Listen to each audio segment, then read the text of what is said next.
ఓం శుక్లాంబరధరం విష్ణుం శశివర్ణం చతుర్భుజం ప్రసన్నవదనం ధ్యాయే సర్వవిఘ్నోపశాంతయే. గణనాథ నమస్సుమాంజలి పాదాభివందనములు. ఈనాటి ఈ వీడియోలో మేము భగవద్గీత పఠన కార్యక్రమం సందర్భంగా 9వ అధ్యాయంలోని 8 నుంచి 15 శ్లోకాలు, వాటి యొక్క తాత్పర్యము తెలుగు ఇంగ్లీష్లో చదువుకుంటాం. మమ్మల్ని ఆశీర్వదించు తండ్రి. మొదటగా 8వ శ్లోకం. ప్రకృతిం స్వామావష్టభ్య విసృజామి పునః పునః భూతాగ్రామమిమం కృత్స్నమవావసం ప్రకృతేశ్వరాత్. ఈ 8వ శ్లోకం యొక్క తాత్పర్యం మనం ఈ విధంగా చదువుకోవచ్చు.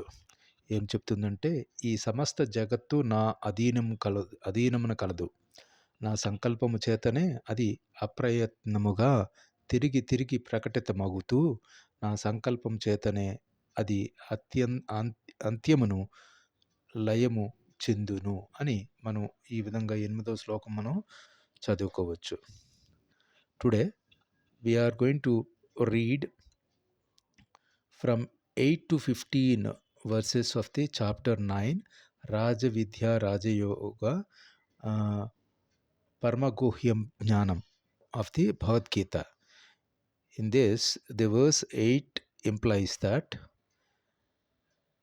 taking refuge in my own nature, I create again and again and this entire multitude of beings helpless under the control of the material nature. Creation occurs repeatedly by divine will, and while beings are bound by prakriti. ఇప్పుడు 9వ శ్లోకం చదువుకుందాం. నచా మాం తాని కర్మాణి నిబధ్నంతి Dhananjaya ఉదాసీనవాదాసీ నమస్తకం తేషు కర్మసు. Okay, ఈ 9వ శ్లోకం యొక్క తాత్పర్యం మనం 9వ అధ్యాయంలో 9వ శ్లోకం యొక్క తాత్పర్యం. ఓ ధనంజయ, ఈ కర్మలన్నీ నన్ను బంధించలేవు. నేను తటస్థుని వలె ఆసీనుడై ఈ భౌతిక కర్మలన్నిటి నుండి సదా ఆసక్తుడినై ఉండును అని ఈ తాత్పర్యం మనం ఈ విధంగా చదువుకోవచ్చు. Now, verse 9 of the chapter 9 implies that these actions do not bind me, O Arjuna.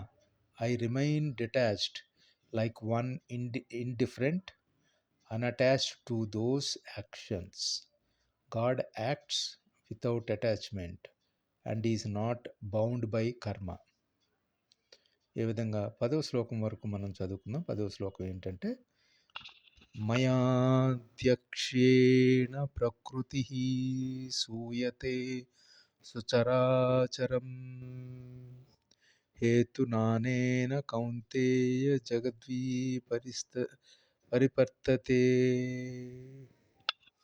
ఈ 10వ శ్లోకం యొక్క తాత్పర్యం మనం ఇలా చదువుకోవచ్చు. మయాదక్షయే అనే సూయతే సచార చరణం. ఓ కౌంతేయ, నా శక్తులలో ఒకటైన ఈ భౌతిక ప్రకృతి నా అధ్యక్షతన వర్తించుచు సమస్త స్థావర జంగములను సృష్టిస్తుంది. దాని నియమమును అనుసరించే ఈ జగత్తు మరల సృష్టించబడు లయ చెందుతుంది అని మనం ఈ శ్లోకం యొక్క సారాంశం చదువుకోవచ్చు. This verse 10 implies that under my supervision, material nature produces all moving and non-moving beings. Thus the world revolves. God is the supreme overseer of nature and creation. తదుపరి మనం 11వ శ్లోకం ఈ విధంగా చదువుకుందాం.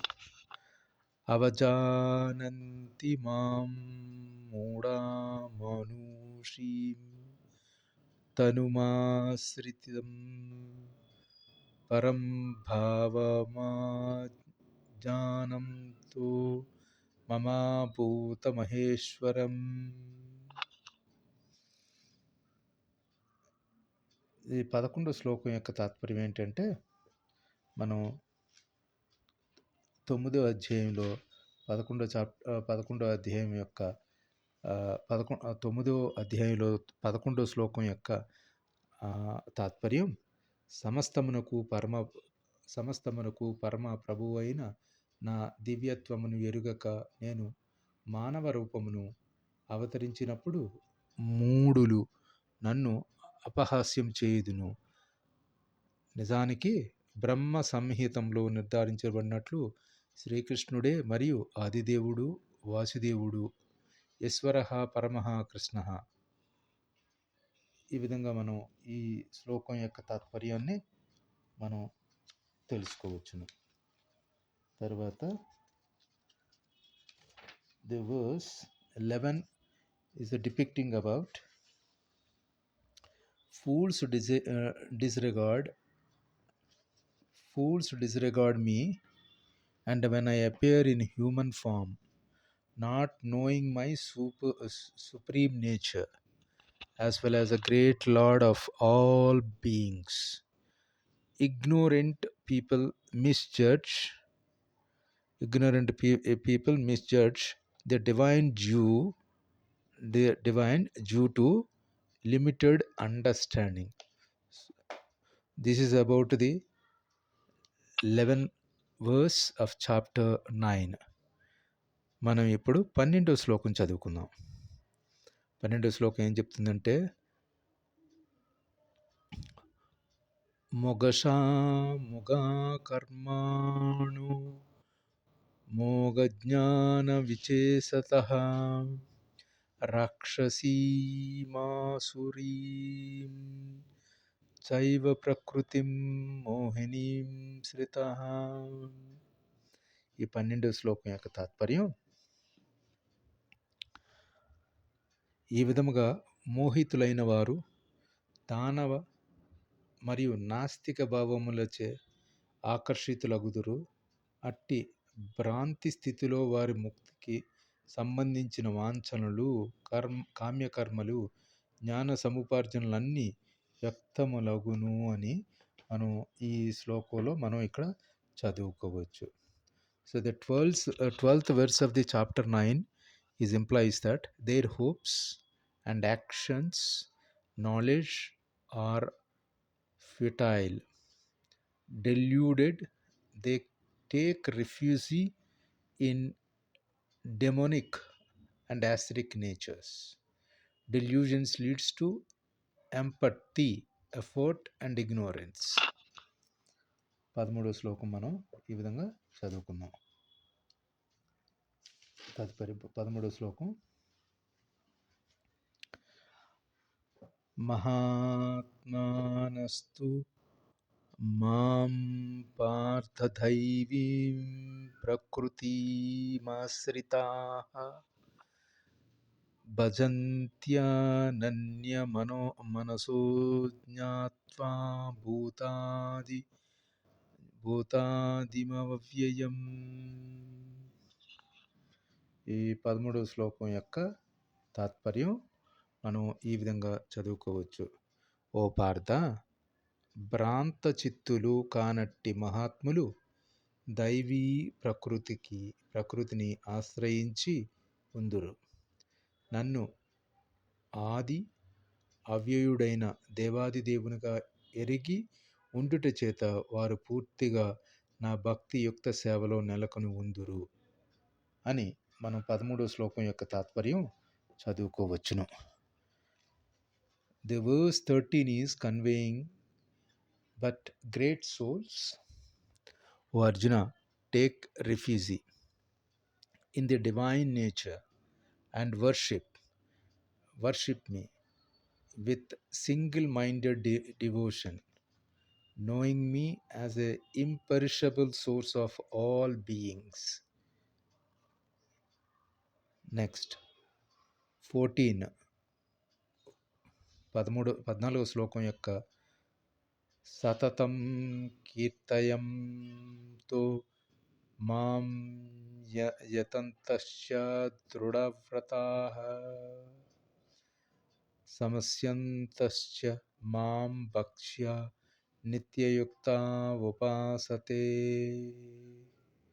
ఈ 14వ శ్లోకం యొక్క తాత్పర్యం ఏంటంటే, ఈ 14వ శ్లోకం 9వ అధ్యాయంలోని పరమగుహ్యమ జ్ఞానంలో మనం ఇప్పుడు 14వ శ్లోకం యొక్క తాత్పర్యం, ఈ మహాత్ములు ఎల్లప్పుడూ నా మహిమలను కీర్తించుచు దృఢ నిశ్చయముతో యత్నించుచు నా ఎదుట నమస్కరించుచు నిత్యము నన్ను భక్తితో అర్చింతుదురు. అర్చించడాలు, అర్చన, పూజ చేయుదురు. 14 verse of the chapter 9, Jnana Guhyam, always glorifying me, striving with firm voice, bowing to me with devotion, they worship me constantly. And today's video, we are about to read the last verse. ఈరోజు ఈ వీడియోలో మనం చివరగా చదువుకోబోతున్న ఈ 15వ శ్లోకం, జ్ఞానయజ్ఞేన చాప్యాన్యే యజతం మాముపాసతే ఏకత్వేన పృథక్వేన బహుధా విశ్వతో ముఖం. ఈ 15వ శ్లోకం యొక్క తాత్పర్యం మనం ఈరోజు వీడియోలో చివరి శ్లోకంగా మనం చదువుకోబోతున్నాం. దాని తాత్పర్యం ఏంటంటే, జ్ఞాన సముపార్జన యజ్ఞమున నెలకొనిన ఇతరుల దేవాది దేవుని ఏకత్వ భావముతోనూ, కొందరు వివిధ రూపమునిగను మరికొందరు విశ్వరూపమునుగను పూజించుతురు అని మనం 15వ శ్లోకంలోని తాత్పర్యం తెలుసుకోవచ్చు. Today's last verse of the chapter 9, 15 verse, it conveys that others worship me through the sacrifice of knowledge, seeing me as one, as many, and the universal form. God is realized as unity, diversity, and the cosmic whole. With this, we are going to talk about that key messages from the slokas from 8 to 15 of the chapter 9 Bhagavad Gita. Creation under the divine supervision is the first point. Second point, we need to look at that, God's freedom from karma. Next one, delusion versus devotion.